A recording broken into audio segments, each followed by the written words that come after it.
UFC 270 is almost here. Draftkings has released the salaries, so we could take our first look. You can call me Kunith. Let's make some money this week.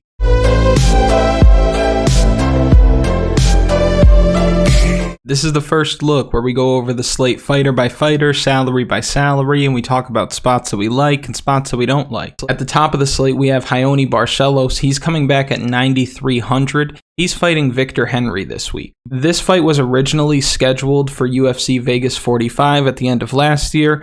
It was moved because of COVID and then rebooked for this pay-per-view, and I still like Barcelos to win here. I don't like him as much as I did a couple of weeks ago just because Victor Henry was coming up on shorter notice at the time, but I still think that he's a very strong play. Money has been coming in on him despite him being a massive favorite, and what I like from him this week from a DraftKings perspective is the offensive wrestling and the high knockdown upside. So we talked about this last week when we made the how to win video for 2022. Link is in the description. We talked about how knockdowns are extremely valuable, but they are hard to predict unless you have guys like Sean O'Malley, Josh Emmett, or Raoni Barcelos in this case, guys who consistently record a lot of knockdowns. When you think about their knockdown rate over a span of 15 minutes, it's actually absurd. So when we couple the knockdowns with the takedowns, you're looking at a situation where Raoni Barcelos is probably going to score you a good amount of points this week. So give me Raoni Barcelos. I do expect him to go to a decision here, but a lot of points in that effort because, again, the takedowns, the control time, and possibly knockdowns as well. So Raoni Barcelos at 9,300, not too expensive,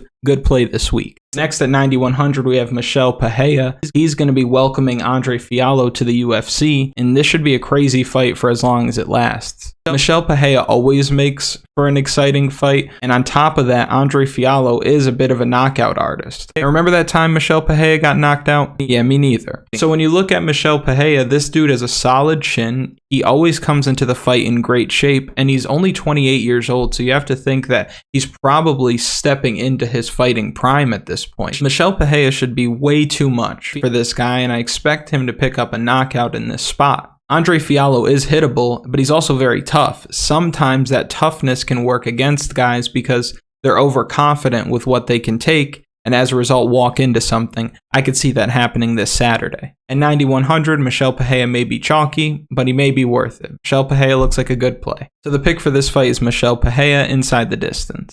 At 9,000, we've got Rodolfo Vieira. He's fighting Wellington Turman this week.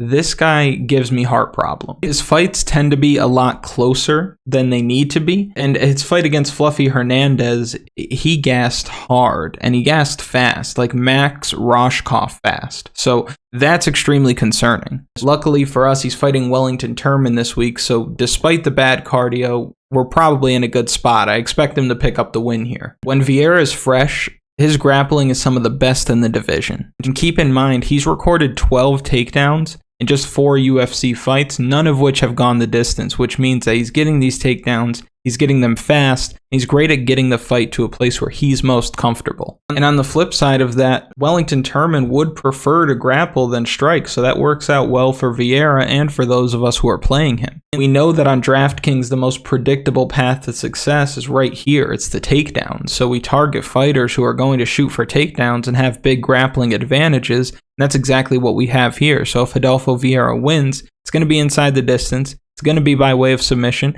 And that's actually what I expect this week. At 8,900, we've got Tony Gravely. He's going to be welcoming Simon Oliveira to the UFC this week. And Tony Gravely is a great DraftKings play most of the time. I should probably say half of the time. Half the time he loses, doesn't score very many points. The other half, he's on the optimal lineup. And the reason for that is because he's averaging nearly 6 takedowns per fight. He's got the cardio, he's got good wrestling, and he can keep a strong pace for 3 rounds.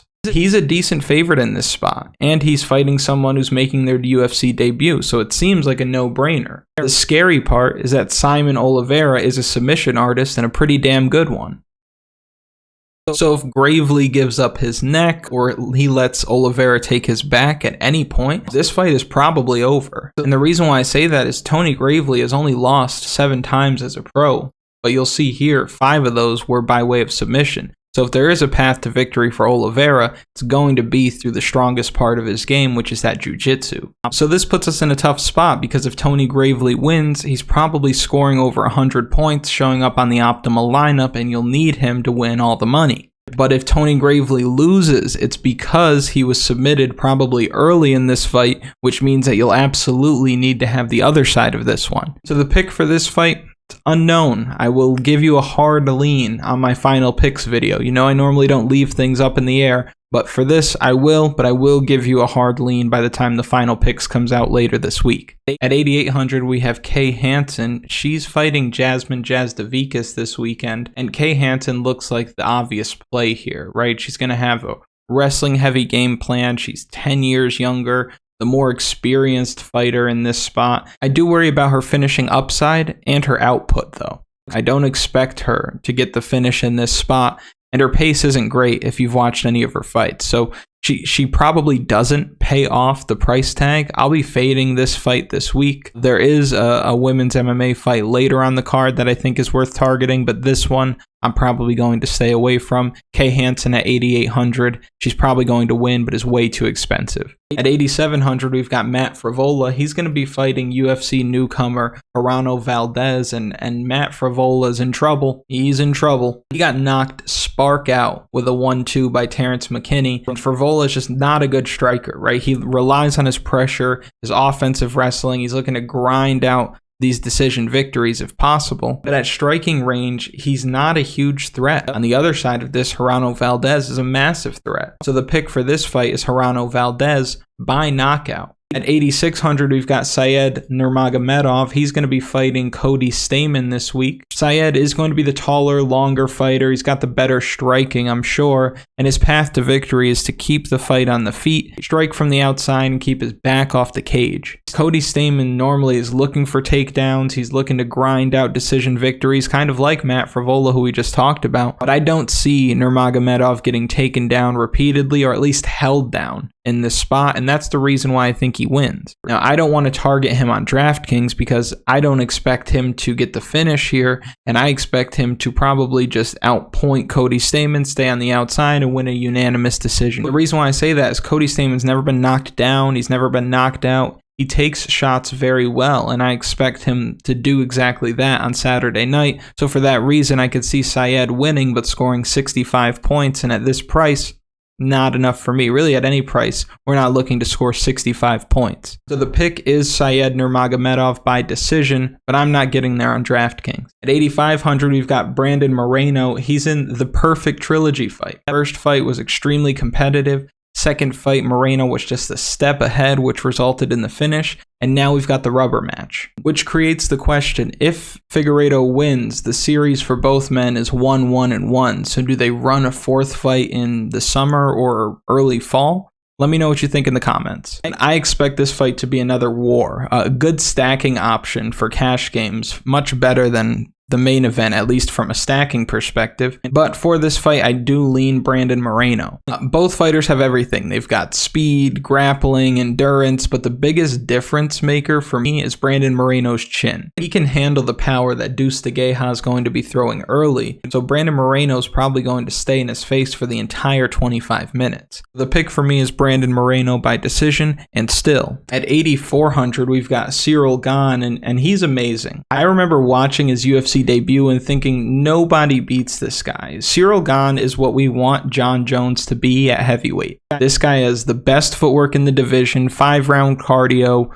well-rounded skill set, and while half of his fights end in decision, they're not even close. He's not losing rounds. You could argue that he's not even losing minutes. And he's also the favorite in this matchup, and that doesn't surprise me. Cyril Gane is thought very highly of in the MMA community, and for good reason. I do think one of the bigger factors that are making him a favorite in this spot is recency bias. In his last fight, he knocked out Derek Lewis. We saw what Derek Lewis did to Chris Daukaus a couple of weeks ago. That's obviously going to help Cyril Gane's stock. It's also a common opponent. Derek Lewis has the win over Francis Ngannou, which that fight means nothing. Means nothing for this, but that's how people think. But regardless of all that, I think that Cyril Gane deserves all the respect that he's getting, and I think that he's going to be a great champion one day. But not now. Not yet. The pick for me is Francis Ngannou by knockout, and we'll talk about him shortly. Next at 8,300, we've got Vanessa Demopolis. Now, she was supposed to fight last week. This fight got rescheduled, and what we talked about last week, it still applies, right? She's still going to be the better grappler in this spot. She has a clear grappling advantage. She's working on her game outside of the octagon, which is always good to see. And she's the younger fighter, not by much, but when you're talking about the mid-30s, those years start to add up when you're in the UFC. Not to mention, Silvana wasn't in the UFC, really. She stepped in on short notice to fight Lupi Godinez. She was actually supposed to fight on the Contender Series, but because she stepped in for Lupi, they gave her this fight as well. So it's not like the UFC necessarily signed her. So I expect the younger, better grappler here to get the job done, and I do think that she's live for a submission, and if that's the case, that's slate breaking. And the reason why I say that is because she's probably going to come in at lower ownership. And her price tag of 8,300 is extremely attractive because the options below 7,500 this week are dead. So we are going to have to look for value in this mid-range because everything at 7,500 and below is hard to get behind with any confidence. At 8,200, we've got Michael Morales. He's making his UFC debut against Trevin Giles. A lot of UFC debutantes this week. Morales is going to be the much younger fighter. He's got a 5-inch reach advantage, solid offensive wrestling, so on paper he looks like a great DraftKings play. If you open up his Tapology page, you're going to see all kinds of early finishes as well, which a lot of people are probably going to look at and as a result roster him this week. But to me, this looks like a classic case of a veteran going up against somebody who is rather untested, somebody who hasn't fought the highest level of competition, and he's going to be a great learning experience for Michael Morales. He's not Spider-Man. And it's worth mentioning that Giles is making the drop down to 170, and he can successfully make this cut and not compromise his body too much. He's going to be a tank at the division. So the way I see this playing out is Michael Morales does what normally works, finds out that Trevin Giles isn't going anywhere, his gas tank abandons him, Trevin Giles takes over late and wins a unanimous decision. I think that Giles is going to pick up rounds 2 and 3 over the kid, so give me Trevin Giles this week. Now we're getting into the plays that are below 8,000, and you'll see what I mean. Silvana Gomez Juarez, I have no interest. I know you don't either. Francis Ngannou at 7,800. He's defending his title against Cyril Gane in one of the best heavyweight matchups ever. Francis Ngannou came into the UFC 4-1, very green, but since then he's built up a record of 16-3 and became the undisputed baddest man on the planet. His run in the UFC has been easily one of the most impressive, if not the most impressive of all time. And it's not just because he came in with limited experience and then worked his way up to becoming a champion, but it's because of the names that he's taken along the way and the way that he's taken these names along the way. When you look at his knockouts against Curtis Blades, Jairzinho Rosenstruik, Alistair Overeem, JDS, it's absurd. The biggest feather in his cap by far is realizing the title over Stipe Miocic. Because in that fight, he showed a lot more than just crushing power. He showed footwork, timing, patience, and when he sprawled on that takedown, I was shook. Francis Ngannou has come a long way from his UFC debut. He's truly a veteran in this game, and you could even argue that he might be getting better at this stage. So I like Francis Ngannou this week, and obviously we all love that one-shot knockout power that he carries. That's what makes him a good DraftKings play on a consistent basis. But I think the huge difference maker for him in this fight is going to be his durability. Cyril Gane is as good as a heavyweight fighter can be, but if there was one knock on him is that he tends to lack stinging power, at least crushing power that can knock somebody out with one shot. If he doesn't get Francis's respect and Francis is able to just stand in the pocket and trade,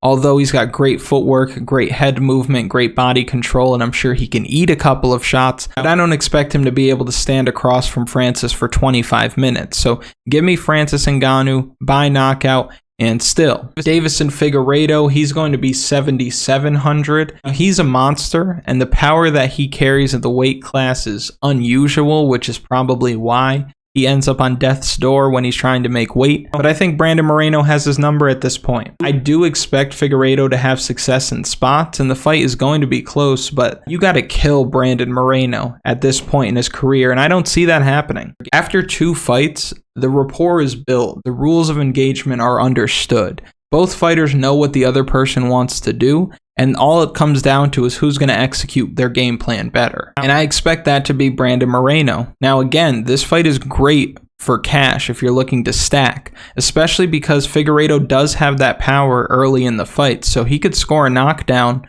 and we know Brandon Moreno is going to pop right back up. So this is a good stacking option, but I'm not going to be looking to play Davison Figurado on his own. Cody Stamann at 7,600 is worth mentioning because he could totally come out here and pick up the win. If they gave him this win over Song Yadong, which he probably should have won, he would be looking at a 90-point performance if they gave him the victory there. So I'm not looking to play Cody Stamann. I think that if he wins, he probably scores something around this range, which probably isn't enough to get you there. So the fight between him and Said Nurmagomedov, I'm probably not going to be on. But if you had to play one side of this, it seems like the Cody Stamann side makes a little bit more sense. He's going to be the one shooting for takedowns. He's going to rack up control time. This is just not a fight that I'm looking to play when you have other fighters on here that have much higher finishing upside. But Cody Stamann at 7,600, he's worth talking about. At 7,500, we've got Ronaldo Valdez. He's making his UFC debut against Matt Fravola, and I'm going to have him in my GPPs. I'll probably have him in my single entry because at this price point, with his knockout upside, he looks like he's probably going to end up being one of the best, if not the best play of the week. The guy throws heat. He's always looking for the finish. He's got 10 fights, 10 wins, 10 finishes. Ronaldo Valdez at 7,500 looks like an excellent play. But then when we get below that, it starts to get a little dicey. You've got the Hanson fight that I'm not looking to target. You've got Simon Oliveira. It's worth taking a shot on him at 7,300 if you absolutely need the salary relief, because again, if he wins, he's going to score a ton of points. He's going to get an early submission. But if he loses, you want the other side of this with Tony Gravely. So you're probably going to be going back and forth on this throughout the week. I know that I will be, but 7,300 at this price point for the finishing upside, not bad. Wellington Turman, I've got no interest, really. Same with Andre Fiallo, who's fighting Michel Pereira, and then Victor Henry against Raoni Barcelos. I'm not really interested. So with all that, let's build a first look lineup. So I'm going to go double and still here. I think that's what we need to do. I'm also going to look at Trevin Giles at 8,000 just to kind of balance out the salary. And now we've got about 8,600 left to work with. So I think we can come down here to Ronaldo Valdez. Got 9,100 to work with now, so you can afford some of these more expensive options like Tony Gravely, Adolfo Vieira, right? This is us targeting heavy wrestling advantages. You can swap out Giles, get Demopolis, so now you're really looking at those grappling advantages as well. I think this is probably a good spot to land. Obviously, you're not leaving anything on the table, so it might be a little bit chalky, but you've got Demopolis in here who's going to balance out the ownership a little bit. You've got the two champions that are going to be fighting. I don't think that Francis Ngannou is going to be lower owned than Cyril Gane. I don't think that Brandon Moreno is going to be lower owned than Davison Figurado, but I think having them together is not a bad look. So this is where we'll land for the first look. We're looking at Ngannou, Moreno, Demopolis, Valdez, Vieira, Gravely. Best of luck. I will see you later in the week. And as always, like the video, subscribe to the channel. That way I could bring more of this to you.